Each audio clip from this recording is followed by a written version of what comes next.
뭐 좋은 일 있어요? 예, 예수님보다 더 좋은 일이 없죠. 자, 오늘 20절을 좀 보십시다. 본문 20절을 보니까 이렇게 시작이 돼요. 아버지께서 아들을 사랑하사 자기가 행하시는 것을 다 아들에게 보이시고 또 그보다 더 큰 일을 보이사. 자, 여러분, 더 큰 일을 보이신답니다. 이 큰 일이 과연 뭘까? 24절로 넘어가죠. 오늘 본문이 되겠는데, 내가 진실로 너희에게 이르노니 내 말을 듣고 또 나 보내신 이를 믿는 자는 영생을 얻었고 심판에 이르지 아니하나니 사망에서 생명으로 옮길 것이니라. 옮겼느니라. 이게 완료입니다. 끝난 거예요. 자, 근데 이것이 무슨 사건으로 이루어졌는가가 오늘 핵심이에요. 오늘 29절로 넘어가죠. 같이 한번 읽습니다. 중요하니까. 시작. 선한 일을 행한 자는 생명의 부활로, 악한 일을 행한 자는 심판의 부활로 나오리라. 네, 선한 일을 행한 자는 생명의 부활로, 악한 일을 행한 자는 심판의 부활로 나오리라. 자, 이 두 가지 좀 문제가 생겨요. 우리가 얼핏 알고 있기는 우리만 부활하는 줄 알았는데 성경을 보니까 악한 일을 행한 자는 무슨 부활로? 심판의 부활로 나오리라. 그러니까 객관적으로 얘기하면 부활은 우리만 하는 겁니까? 악한 자도 하는 겁니까? 제 말이에요? 성경의 얘기예요? 성경의 얘기죠. 그러니까 악한 자도 부활을 해요. 그러면 그들이 경험하는 부활과 소위 우리가 경험하는 부활의 차이가 뭘까? 성경이 이렇게 소개해요. 악한 일을 행한 자는 무슨 부활로? 그들이 맞이할 부활은 무엇 때문에 부활하냐 하면 심판을 받기 위해서 부활을 해요. 이 심판은 결국 멸망과 죽음으로 영원한 죽음 가는 그 심판을 받기 위해서 그들도 부활을 겪습니다. 그런데 우리가 맞이하는 부활은 어떤 성격이 있죠? 29절에 보니까 생명의 부활로. 근데 어떤 자에게 이 생명의 부활이 주어져요? 선한 일을 행하는 자. 자, 이 대목에서 걸려야 안 걸려요? 자유로울 사람. 난 선한 일 해. 자유로울 수 있는 사람이 있나요? 우선 저부터 손이 내려가는데요. 분명히 우리가 배운 구원이라면, 특별히 개혁주의 입장에서 배운 구원이라면 오직 구원은 믿음으로만 얻는다고 배웠는데 맞습니까, 여러분? 확실해요. 에베소서 2장 8, 9절에도 보니까 이 구원은 하나님께로부터 오는 선물이라 그랬어요. 왜? 행위에서 난 것이 아니니 아무도 자랑하지 못하게 하려 함이라. 이게 우리 개혁주의가 지향하는 정확한 구원관이에요. 그런데 여기 왜 선한 일을 행한 자는 생명의 부활로, 여기에서 선뜻 나는 충분히 들어가 라고 자처할 사람이 과연 몇이나 있을까요? 저도 이 팩트대로, 문장대로의 기준이라면 별로 자신이 없어요. 자, 그러면 이제 문제가 생겼죠? 오늘 이것을 알아야 부활의 의미가 무엇인지를 정확히 깨달을 수가 있습니다. 우선 마태복음 25장을 좀 띄워주세요. 마태복음. 저하고 한 절 한 절 교독하면서 설명을 듣고 또 다음 절을 읽고 하겠습니다. 인자가 자기 영광으로 모든 천사와 함께 올 때에 자기 영광의 보좌에 앉으리니, 인자는 예수님을 얘기하겠죠. 자, 32절 같이 읽읍시다. 시작. 모든 민족을 그 앞에 모으고 각각 구분하기를 목자가 양과 염소를 구분하는 것 같이 하여. 자, 여기 본문을 잘 보시면 목자가 무엇과 무엇을 구분한답니까? 양과 염소. 양과 염소. 그리고 양은 오른편에 앉히고 염소는 왼편에 앉히는 거예요. 여기도 보니까 모든 민족을 그 앞에 모으고 각각 구분하기를 목자가 양과 염소를 구분하는 것 같이 하여 그랬어요. 자, 그럼 목자는 왜 양과 염소를 구분할까? 유대인들의 이 목동 스타일을 좀 이해해야 됩니다. 그 스타일보다는 좀 문화죠. 그 문화는 양과 염소의 특성 때문에 자연적으로 생성된 문화예요. 평소에는 꼴을 먹일 때는 먹이를 먹이러 다닐 때는 같이 섞어서 풀어놓고 같이 다닙니다. 보면은 양이나 염소나 그냥 섞어 다녀요. 교회에도 양과 염소가 또 있다고 그래요, 누가? 네. 그런데 하루 해가 저물고 저녁이 오면 얘네들 이제 편안히 쉬게끔 잠자리를 마련해 줘야 되니까 이제 우리로 드립니다. 드릴 때 절대 얘네들을 같이 안 재워요. 왜냐하면 같이 재우면 둘 다 못 잡니다. 자는 생리적 현상이 틀려요. 왜 집에도 이런 경우가 있죠. 남자는 열이 많아, 몸에.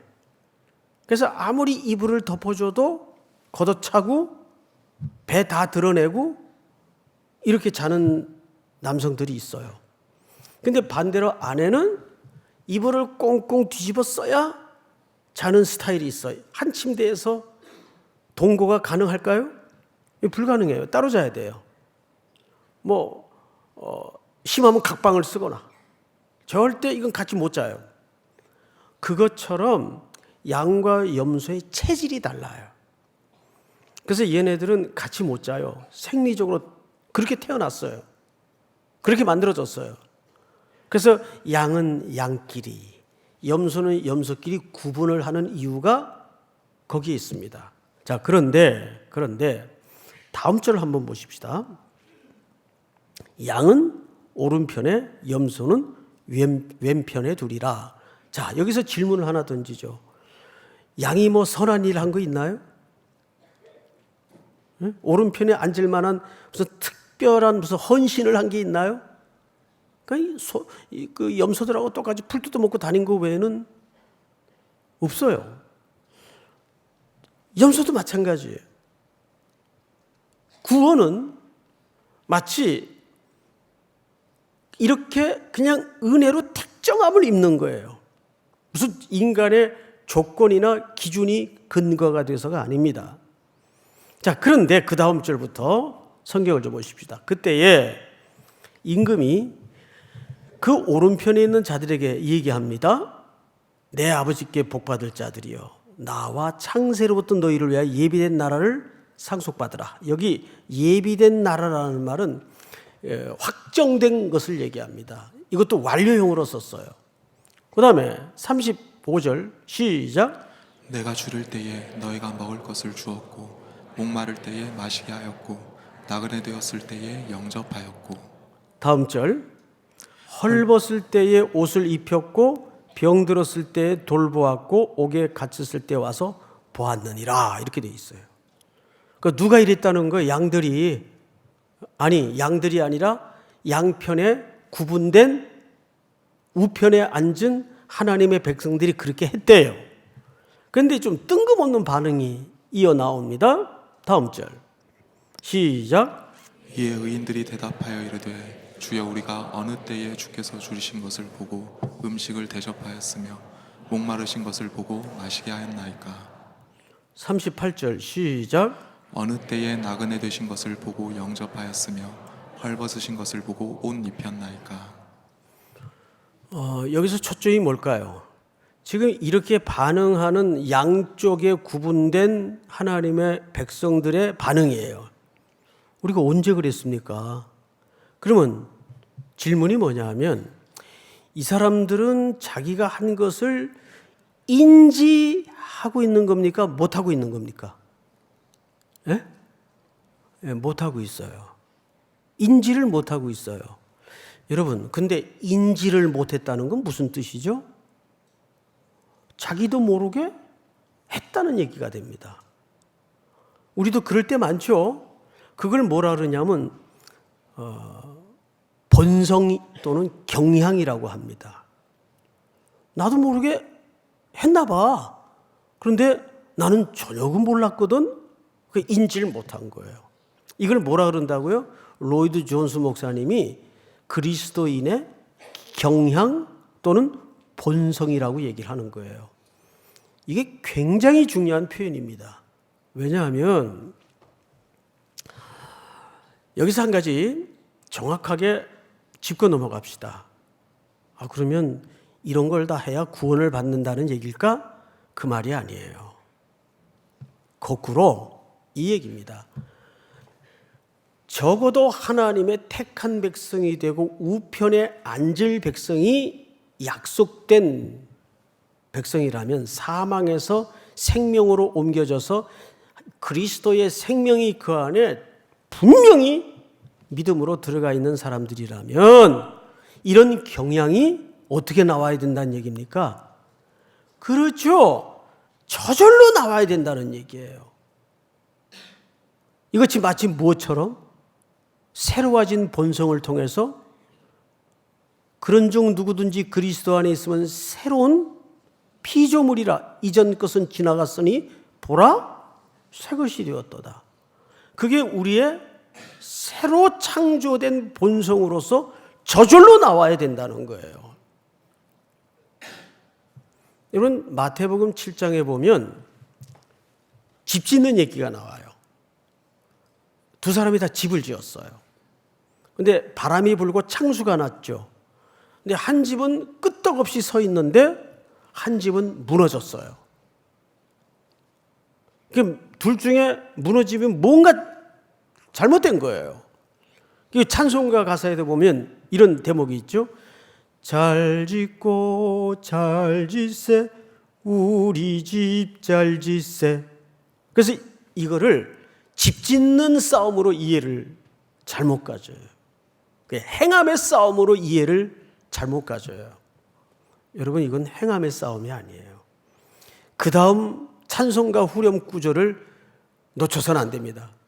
우리 집 잘 짓세 만세 반석 위에다. 만세 반석이 누굽니까?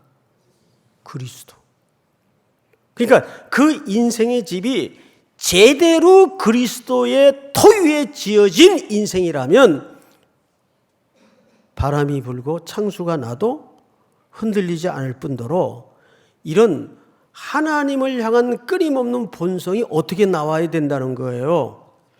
저절로. 그런데 우리 한국의 교회의 패턴은 지금까지 이런 식으로 신앙을 강요했죠. 열매를 맺자. 열매를 맺어야 된다. 열매를 맺어야 헌신을 하는 것이고 열매를 맺어야. 그래서 열매에 집중했어요. 그러니까 아직 뿌리도 확인이 안 되고 가지가 어딘지도 잘 모르는데 무조건 유사 열매를 맺느라고 헛된 종교 생활을 하는 경우가 많단 말이에요. 그런데 여러분 요한복음 15장에는 정확히 뭐라 그랬어요? 가지가 나무에 붙어 있으면 절로 열매를 맺나니. 거기에 중요한 게 열매를 맺는 게 아니라 절로. 보강사 그런 절이 아니라 저절로 열매를 맺는 그게 본성이고 자연스러운 것이다 그 말이에요. 여러분 이게 굉장히 중요한 얘기입니다. 그러니까 모든 성도들이 경주해야 될 관심을 갖고 놓치지 말아야 될 초점이 뭐냐 하면 열매가 아니에요. 열매보다 더 중요한 게 내가 가지로서 포도나무인 예수에게 제대로 엔 크리스토스, 그 안에 가지가 접붙여져 있는가? 이 접붙여져만 있으면 저 뿌리로부터 근본적인 양분이 나무를 통해 가지로 들어가면 열매는 어떻게 하는 겁니까? 저절로 맺히는 거예요. 헌신하자. 이게 무슨 교회 봉사가 골기대회식으로 되어서는 안 돼요. 무슨 무브먼트가 되어서는 안 된단 말이에요. 그러니까 자꾸 억지가 나오는 거예요. 왜 기꺼이 즐거운 헌신과 주님을 향한 사랑을 자꾸 억지로 만드냐 그 말이죠. 제가 종종 우리 청년들에게 드는 비유 중에 하나가 이런 비유 들어봤을 거예요. 그녀를 사랑하게 되면 대문 앞에 장미꽃 백송이를 가지고 밤두세요. 밤인들 못 새겠어요? 그런데 장미꽃 백송이를 들고 밤을 새야 그녀를 사랑하는 건 아니잖아요. 무슨 소리인지 알겠어요? 예. 딱 한 분이 격하게 고개를 흔드는데 이 경험자인지 모르겠어요. 하여간 어쨌든 이게 무슨 얘기냐면 양과 염소의 비유는 그런 선한 일을 해야 우편에 앉는다 그 얘기가 아니에요. 우편에 앉기로 택정함을 입은 하나님의 백성들에게는 이것이 하나의 중요한 본성이 되고 경량이 돼야 된다 그 말이에요. 경량. 근데 여러분 이 경량이라는 말이 얼마나 오묘하고 설명할 수 없는 난제인지 아십니까? 근데 이 난제를 예를 하나 들게요. 여기에도 교회 나오기까지 참 많은 사건 사정이 있었을 거예요. 제가 아는 몇 분만 한번 소개를 해드릴게요. 우리 교회 얘기는 아니고 어느 분이 사업을 하다가 IMF 때 부도를 2겹, 3겹을 맞으니까 견뎌내나요? 기도원으로 누가 도망을 하면 경찰들이 안 쫓아온다 그래서 글로 도망을 갖다 붙잡혔어요. 거기서 기도원에서 체포가 돼서 결국 마지막 가지 말아야 될 데까지 들어갔는데 거기서 건축하다가 부도를 만나서 들어온 목사님을 만난 거예요. 감옥 안에서. 그래서 형무소 동기가 된, 깜빵 동기가 된 겁니다. 한 방에서 목사님한테 매일 성경 공부를 배운 거예요, 이분이. 그러면서 자기가 왜 기도원으로 도망갔었는가에 대한 그림이 그려지는데 이분을 만나려고 기도원으로 하나님이 잠깐 하나의 사인처럼 인도를 하셨구나. 지금은 아주 신앙생활을 잘하세요. 지금은. 여러분 그 외에도 뭐 별의별 사람들이 다 있어요. 교회 빚 받으러 왔다가 목사님 말씀 듣고 막 은혜 받아서 빚 탕감해주고 집사 된 사람도 있고 별의별 사람들이 다 있어요. 뭐 좋아하는 사람 따라왔다가 그 사람보다 더 신앙생활을 열심히 하는 자매나 형제들도 많이 만나고. 자, 이거 무슨 학술적으로 설명이 되겠어요? 논리적으로 설명이 되겠어요? 그런 거죠. 하나님이 택하기로 작정한 사람은 우리 인생사에 하나님이 여기저기 널어놓은 수많은 사건과 사연과 사정 속에서 어떤 위치에서도 걸려들어요. 아, 이게 딱 좋은 표현이다. 걸려든다는 말이 맞아요. 어떻게 하든 걸려들게 돼 있어요. 그 하나님의 집요한 사랑의 손길을 피해갈 수 있는 인생은 없습니다. 그런 사람은 본성적으로 경향상 이 선한 일을 선한 이웃을 위해서 품성적으로 행위로 하지 않을 수 없다 그 말이에요. 믿습니까? 이런 일을 해야 구원을 받는다는 말이 아니고. 자, 빌립보서를 한번 띄워주실까요? 여기 아주 중요한 말이 있어요. 그 안에서 발견되려 함이니 내가 가진 의는 율법에서 난 것이 아니요, 즉 행위에서 난 것이 아니라 그 말이에요. 오직 그리스도를 믿음으로 말미암은 것이니 곧 믿음으로 하나님께로부터 난 뭐라? 그 우리 안의 의라는 건 내 의가 아닙니다. 누구의 의죠? 그리스도의 의예요. 하나님의 의예요. 다음 절 다 같이 시작. 내가 그리스도와 그 부활의 권능과 그 고난의 참여함을 알고자 하여 그의 죽으심을 본받아. 여러분, 이 글이 바울이 썼어요. 빌립보 성도들에게. 그러면 이 시대의 배경은 로마 제국입니다. 그 시대를 이해하려면 세 가지 사상의 흐름을 이해해야 됩니다. 당연히 헬레니즘을 이해해야 돼요. 참 역사라는 게 오묘한 게, 로마는 그리스를 먹었지만 정신으로는 지배를 당했어요. 그렇죠, 여러분? 이 헬레니즘을 알아야 돼요. 두 번째는 유다이즘을 몰라서는 안 돼요. 히브리즘이라고도 하죠. 그리고 또 하나는 로마의 사상을 알아야 돼요. 철학. 그러면 로마의 철학은 뭡니까? 로마의 철학은 힘이 선이에요. 정의가 힘이에요. 그런데 그 힘의 정점이 어디입니까? 로마 황제의 보좌입니다. 황제의 보좌는 세 가지 개념이 출발하는 곳입니다. 통치가 시작이 되고 심판이 거기서 이루어지고 최종적인 땅의 모든 영광이 보좌로 귀속이 됩니다. 그래서 로마는 약하거나 또는 어떤 장애인, 여자, 이거는 선으로 여기질 않아요. 그래서 힘 있는 게 선이에요. 그런 시대예요. 그래서 바울이 일부러 권능이라는 표현을 차용하는 겁니다. 그게 아니다. 그게 아니다. 부활에 저 권능이라는 말을 조금 더 직역하면 권세라는 말이 맞습니다. 여러분, 로마의 권세가 얼마나 대단합니까? 예를 들어서 밤모섬에 유배되었던 요한이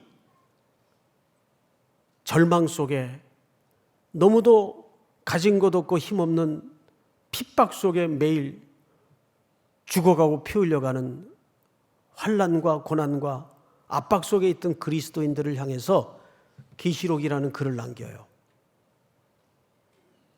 그때 그 첫머리에 요한이 하늘의 보좌를 봅니다. 무슨 얘기를 하고 싶었던 걸까요? 이 땅에 로마의 황제가 앉는 보좌가 최종적 권력이 아니다. 더 진정한 최종적 심판, 최종적 영광, 최종적 권력이 하늘 보좌에 있다. 이사야는 그걸 어떻게 봤죠? 우시아 왕이 죽던 해, 절대 권력이 쓰러지던 해입니다. 온 이스라엘은 통곡 속에 끝났다. 조국 이스라엘도 여기서 끝인가 보다. 이제 우리 주변에 아수르, 바벨론 곧 우리를 먹으러 들어올 것이다. 이까진 사람마다 저주를 퍼붓고 실망을 쏟아내고 어깨를 늘어뜨리고 있을 때 이사야가 비통스러운 마음으로 성전 앞에 안에 홀로 들어와 앉아서 하늘의 보좌를 봐요. 근데 보좌에 앉으시니 옷자락이 지상 성전을 덮어 늘어뜨리고 있습니다. 무슨 뜻이죠? 너희들은 절망을 쏟아내고 끝장이라 말하지만 여전히 하늘의 보좌에 앉으신 그 하나님의 통치가 이 지상에 섭리하고 운영되고 움직이고 있다는 것을 이사야 선지자에게 보여주는 거예요. 그래서 이사야 선지자가 거기서 아내 죄를 보고 하늘의 비전을 보고 세상의 죄를 바라보면서 내가 여기 있나이다. 나를 보내소서. 새로운 역사의 소명 앞에 눈뜨지 않습니까? 그게 뭐죠? 그게 부활의 권력이에요. 권력. 사랑하는 형제자매 여러분, 오늘 이 부활이라는 것은 저 물리적인 시간 끝에 내게 보장된 어떤 약속 정도가 아니에요. 사망의 냄새가 풀풀 나는 이 죽음의 땅에 우리는 생명 가진 자로서 본성적 그리스도의 경량을 가지고 어떻게 살아내야 되는가? 이 부활은 매일 내가 그 권력을 가지고 살아내야 되는 삶의 과제예요. 믿습니까? 근데 왜 사망의 땅에서 죽은 자처럼 삽니까? 여기 부활의 권능할 때 이 권능이라는 말이 얼마나 재밌는 단어인가 하면 누워있는데 일어난다 그 뜻이에요. 여러분들이 이 사망의 환경에서 죽음의 냄새가 나는 이 땅에서 같이 죽은 자처럼 누워있어서는 안 돼요. 거기서 뭐 해야 돼요? 일어나야 돼요. 매일 일으켜야 되고 일어나야 돼요. 뭘로? 이 세대를 본받지 아니하고 우리 몸을 하나님의 거룩한 산제사로 드리는 산예배자, 여러분들 때문에 여러분들의 언어와 여러분들의 몸짓과 여러분들의 흘린 땀이 다지고 데어지는 것마다 생명이 살아나고 죽음의 냄새가 거두어지고 사망의 그림자가 흩어지는 바로 그런 부활을 사는, 그게 부활의 권력을 가진 자예요. 과연 부활을 그렇게 살아내고 있습니까? 이 세상의 시스템이나 구조나 메커니즘을 보면 다 우리를 생명을 죽이는 데 있어요.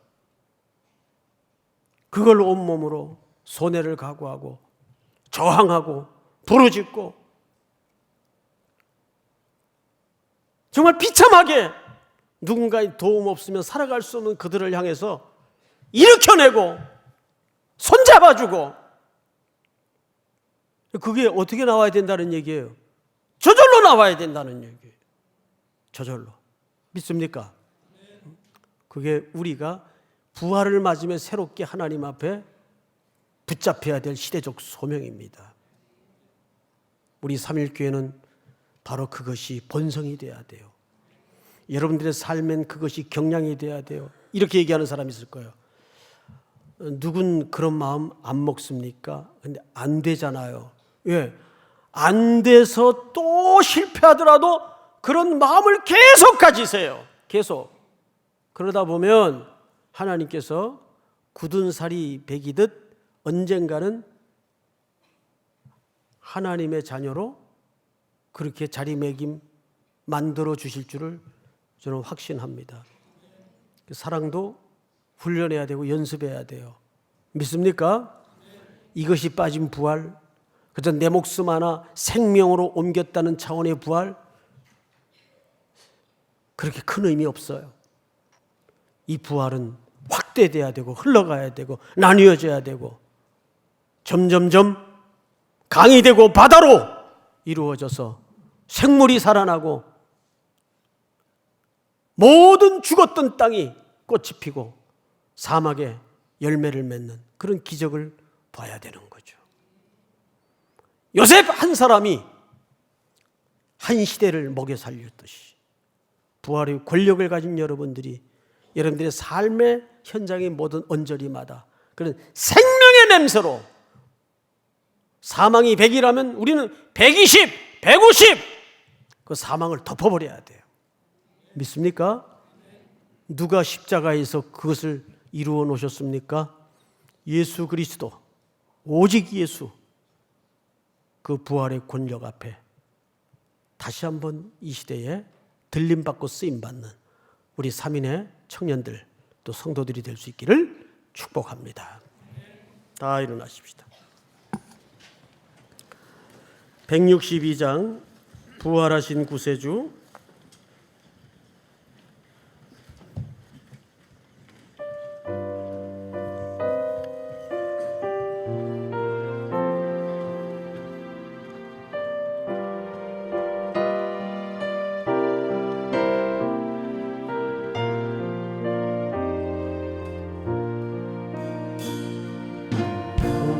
부활하신 구세주 항상 섬기니 온 세상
찬양 드리세.